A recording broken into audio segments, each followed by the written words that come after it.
नमस्कार दोस्तों, आप सभी का स्वागत है मेरे YouTube चैनल पर। अभी हाल ही में 13 अक्टूबर 2024 को DT+V के TGT उर्दू का पेपर हुआ है। इसमें पूछे गए हिंदी के क्वेश्चन को हम इस वीडियो में देखेंगे। तो चलिए स्टार्ट करते हैं। पहला क्वेश्चन है, निम्नलिखित वाक्य की पूर्ति उचित कारक शब्द से करें। तो इसमें कारक का प्रयोग करना है आपको। वर्षा जी की उनकी संतान, तो यहाँ पे कौन सा होगा? के प्रति प्रेम स्पष्ट दिखता है, तो के इसमें राइट आंसर होगा। ऑप्शन नंबर 4 है। इसमें कारक विभक्ति का केवल प्रयोग करना है आपको बस। हालांकि बहुत ही सिंपल है, आपको इसमें देखते हैं हम। निम्नलिखित वाक्य का क्रम से लिखें। निम्नलिखित वाक्य को क्रम से आपको लिखना है। हराकर अपना देशों की टीमों को डंका बजा देता, तो ऑस्ट्रेलिया ने सब देशों की टीमों को हराकर अपना डंका बजा दिया। तो एक नंबर पर कौन सा आ रहा है आपका? ऑस्ट्रेलिया, ये वाला। दूसरे नंबर पे सभी देशों के टीम को हराकर डंका बजा दिया। तो पहले नंबर पे 4, दूसरे नंबर पर 2, तीसरे नंबर पे 1, 4 2 1 3। तो 4 2 1 3 ऑप्शन नंबर हमारा थर्ड राइट आंसर है। नेक्स्ट क्वेश्चन देखते हैं हम। इसमें भी कारक विभक्ति का प्रयोग करना है आपको। कारक चिन्ह कौन से होंगे? भारतेंदु हरिश्चंद्र ने समाज को नई दिशा देकर एक नए युग की शुरुआत की। तो यहाँ पर के आ रहा है, तो के हमारा को आ रहा है। समाज को, तो को हमारा इसमें राइट आंसर है, ऑप्शन नंबर 4। नेक्स्ट क्वेश्चन देखते हैं हम। वह नेता, इसमें भी कारक विभक्ति का प्रयोग करना, वो कारक शब्द कौन से होंगे? वह नेता भाषण देने में बहुत चतुर है। तो यहाँ पे में आ रहा है, तो में ऑप्शन नंबर किस में है? 3 में है। तो ऑप्शन नंबर 3 राइट आंसर हमारा। नेक्स्ट क्वेश्चन देखते हैं हम।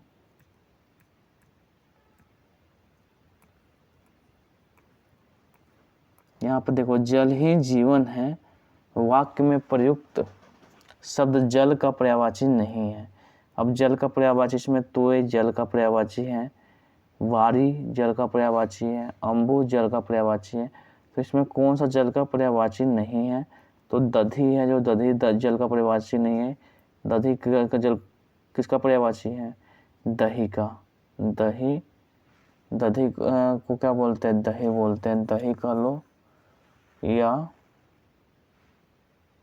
दही या मट्ठा भी कहते हैं। सॉरी, मट्ठा ऐसे होता है, मट्ठा, ठीक है।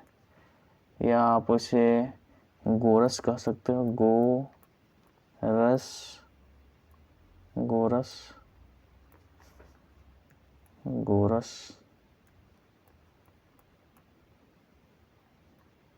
ठीक है। आगे देखते हैं, नेक्स्ट क्वेश्चन देखते हैं हम। निम्नलिखित वाक्य खंड सही क्रम में लिखे। मतलब इसमें भी आपको क्या करना है? क्रमबद्ध तरीके से लिखना। देखो, एक नया मोड़ आता है, तो यहाँ पे पहले नंबर पे आएगा प्रेमचंद्र के साहित्य जगत में। पहले नंबर पे ये आया, प्रेमचंद्र के साहित्य जगत में हिंदी उपन्यास में। दूसरे नंबर पे ये नहीं आएगा। प्रवेश के साथ ही जगत में, प्रवेश के साथ ही दूसरे नंबर पे ये आया। हिंदी उपन्यास में एक नया मोड़ आता है, तो 4 नंबर पे है। तो एक नंबर पर सी, दूसरे नंबर पर बी, तीसरे नंबर पर डी और चौथा नंबर पे CBD है। CBD option number 4, option number 2 right answer हमारा। नेक्स्ट क्वेश्चन देखते हैं हम। मेरे को इसकी चिंता नहीं है। इस वाक्य में आपको त्रुटि खोजना है कि कौन सा। तो आपको सीधा पता चल रहा है आपको मेरे को में त्रुटि है। तो मेरे को मतलब मुझे इसकी चिंता नहीं है, यहाँ पर ये होना चाहिए। तो मेरे को नहीं है, ठीक है। मेरे को यहाँ पे इसमें क्या त्रुटि है? ऑप्शन नंबर 4 राइट आंसर है। नेक्स्ट क्वेश्चन देखते हैं हम। दीपक जलने से उजाला हो जाता है। उपयुक्त वाक्य में उजाला शब्द का पर्यायवाची नहीं है। अब देखो, उजाला का पर्यायवाची रोशनी तो है, प्रकाश है, चांदनी है, सभी उजाला का पर्यायवाची है। उन्नति उजाला का पर्यायवाची नहीं है। तो ऑप्शन नंबर यही हमारा होगा राइट आंसर, क्योंकि इसमें पूछा गया है कि कौन सा नहीं है। नेक्स्ट क्वेश्चन देखते हैं हम। राजस्व विभाग वह सरकारी विभाग है जो किसानों, इसमें भी कारक का आपको प्रयोग करना है, किसानों से भूमि कर वसूल करता है। तो किसानों से यहाँ पर विभक्ति आएगी, ऑप्शन नंबर 1 राइट आंसर है हमारा से। नेक्स्ट क्वेश्चन देखते हैं हम। यहाँ पे निम्नलिखित वाक्य की पूर्ति उचित कारक शब्द से करें। महात्मा जी डैश अपने इंद्रियों को वश में कर लिया। तो महात्मा जी ने इसमें आएगा, ऑप्शन नंबर 1 राइट आंसर है आपका। नेक्स्ट क्वेश्चन देखते हैं हम। इसमें आपको किसी संप्रदाय का समर्थन करने वाला, मतलब एक शब्द इसमें बताना है, अनेक शब्दों के लिए जो एक शब्द आता है, तो किसी भी संप्रदाय को समर्थन करने वाला अनुयायी कहलाता है। ऑप्शन नंबर आपका 3 राइट आंसर है। नेक्स्ट क्वेश्चन देखते हैं हम। उसे अनुत्तीर्ण होने की आशंका है। वाक्य में त्रुटि का है, आशंका में त्रुटि है, उसे अनुत्तीर्ण होने की संभावना है, ये कह सकते हो आप। तो यहाँ पे 4 में जो आशंका में इसमें त्रुटि है, शंका कह सकते हो, शंका है, ठीक है। यहाँ पे देखते हैं हम। पृथ्वी और आकाश के बीच का भाग क्या कहलाता है? अंतरिक्ष कहलाता है। पृथ्वी और आकाश के बीच का भाग अंतरिक्ष कहलाता है। यहाँ पे हम देखते हैं, एक मयान में 2 तलवारें नहीं समा सकती। लोकोक्ति का क्या अर्थ है? मतलब एक ही जगह पर 2 शक्ति एक साथ नहीं रह सकती हैं, तो उसी को बोलते हैं एक मयान में 2 तलवारें समा नहीं सकती हैं। तो ऑप्शन नंबर 4 राइट आंसर है। इति श्री होना, इति श्री होने का मुहावरे का क्या अर्थ है? इति श्री होना मतलब अंत होना। हम बोलते हैं ना कि यह इस काम का हमने इति श्री कर दिया, मतलब अंत कर दिया। नेक्स्ट क्वेश्चन देखते हैं हम। ये आपका गद्यांश है, गद्यांश को आपको पढ़ना है, पढ़ने के बाद इसमें आंसर देना है आपको। तो चलो मैं इसको एक बार पढ़ लेता हूँ। देखो इसमें लिखा है, भारतेंदु कालीन साहित्यकार भारत में अंग्रेजी राज्य की स्थापना को दैवीय वरदान मानते हैं। कौन मानते हैं? भारतेंदु कालीन साहित्यकार, ठीक है। और यह उम्मीद जताते हैं कि महारानी विक्टोरिया के शासन के अधीन रहकर वह भी ऐसे वैसे ही तरक्की कर सकेंगे जैसे इंग्लैंड कर रहा है। यही नहीं, वह यह भी उम्मीद करते थे कि जो अधिकार इंग्लैंड की जनता को मिले हुए हैं वही अधिकार भारत की प्रजा को भी मिलेंगे। वे अपने को राजभक्त घोषित करते हैं, लेकिन धीरे धीरे उनका विश्वास हिलने लगता है जब वह यह भी देखते हैं कि न तो सरकारी नौकरियों में भारतीयों को जगह मिल पा रही है, न ही उसकी उन्नति और प्रगति के लिए ठोस कदम उठाए जा रहे हैं।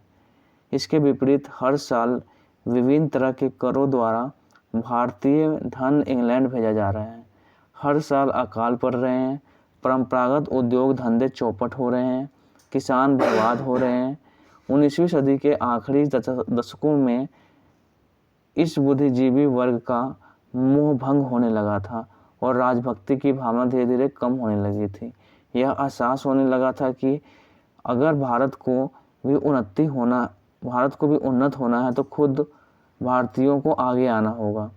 भारतीय कारीगर बेकार हो रहे थे। इस बात ने उसको प्रेरित किया कि वह स्वदेशी की भावना जगाए। भारतेंदु युग के लेखकों द्वारा इस बात पर बल देने का यही कारण था, ठीक है। तो अब यहाँ पर हम देख रहे हैं भारतेंदु युगीन साहित्यकारों के राजभक्त होने के पीछे निम्न में से कौन सा कारण नहीं था? महारानी के शासनाधीन रहकर इंग्लैंड के समान की तरक्की की आशा, तो वो तो चाहते थे कि यही होगा, हम उसके अधीन रहेंगे और हमारे यहाँ की भी तरक्की होगी। हमने ये देखा था। इंग्लैंड की जनता के समान ही भारतीयों के अधिकारों का भी संरक्षण की आशा, ये भी था उनका आशा। अब अंग्रेजी सरकार द्वारा भारत में अनेक उद्योग धंधे की स्थापना, ऐसा उसमें करना, ऐसा उनका नहीं था कारण, ठीक है। तो ऑप्शन नंबर हमारा ये 3rd ही होगा। उनका अंग्रेजी राज्य की स्थापना दैवीय वरदान मानना, तो यहाँ पे हमने देखा था कि वो क्या करते थे, दैवीय वरदान मानते थे कि अंग्रेजी राज्य की स्थापना हुई तो ये क्या है, एक दैवीय वरदान है। तो हालांकि ऑप्शन नंबर 3 हमारा नहीं है, ऑप्शन नंबर जो 3 नहीं है वही हमारा राइट आंसर होगा, क्योंकि पूछा ही गया है कौन सा कारण नहीं था।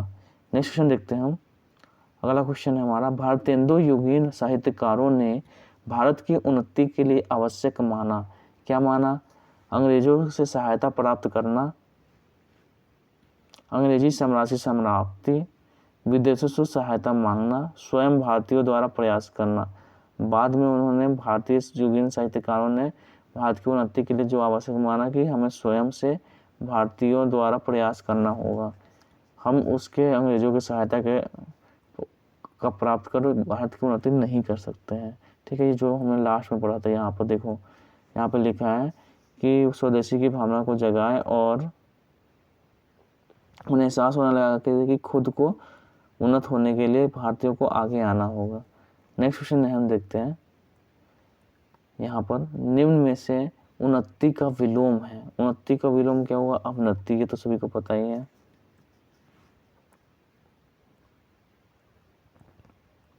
भारतेंदु युगीन साहित्यकारों के अंग्रेजी राज से मोहभंग होने के पीछे क्या कारणों में से असत्य है। मतलब कौन सा कारण नहीं है? अब भारतीयों को सरकारी नौकरी न मिलना, ये तो कारण है। ठीक है, भारत में विभिन्न करों के रूप में धन की निकासी इंग्लैंड भेजा जा रहा था, ये भी है कारण। परंपरागत उद्योग धंधे का विनाश और किसानों की बर्बादी, ये भी है। अंग्रेजों का भारत के प्रति प्रगति के लिए विशेष कार्य करना, ये नहीं है। ठीक है, कारण। नेक्स्ट क्वेश्चन देखते हैं हम। भारतेंदु युगीन साहित्यकारों ने भारतीय कारीगरों के उत्थान के लिए जनता से आह्वान किया, स्वयं में स्वदेशी की भावना जगाया। बात तो सही है, ये बाद में उन्होंने क्या किया, अंग्रेजों के विरुद्ध संघर्ष करना है, ऐसा नहीं कहा था उन्होंने।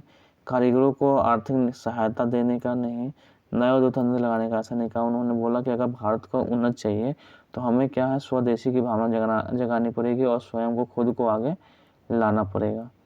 तो ये हमारा 20 क्वेश्चन था आपका हिंदी का, जो कि कंप्लीट हो गया। आई होप वीडियो आपको अच्छा लगा होगा। अगर वीडियो अच्छा लगा तो लाइक करिए, सब्सक्राइब करिए, शेयर करिए। मिलते हैं नेक्स्ट वीडियो में। जय हिंद, जय भारत।